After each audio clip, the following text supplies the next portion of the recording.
I'll be testing the battery voltage.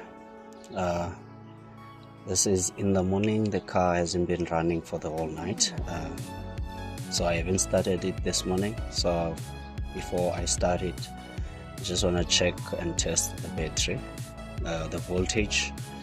The minimum voltage should be 12.6 and above.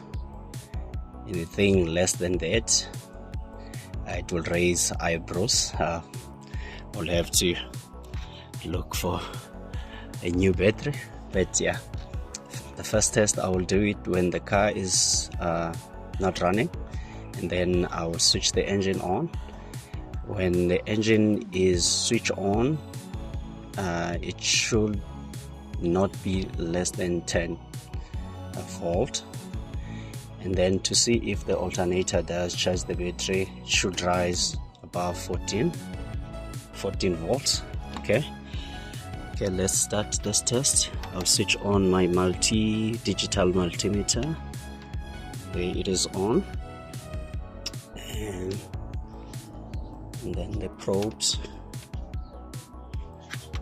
Put this one to positive and this one to negative.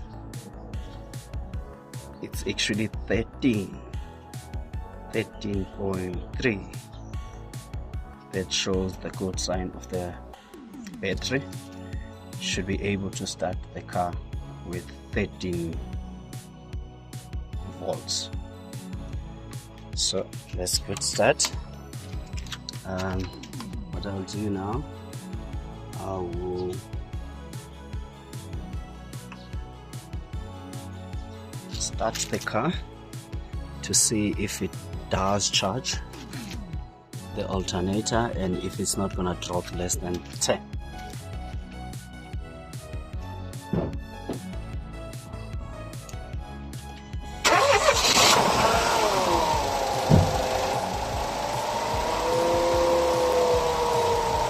Okay, I didn't say if it did drop, but I'll review the video. But that looks okay to me. 14.8, that's perfect. The alternator does charge. Test is done, complete. I think it is a nice equipment to have.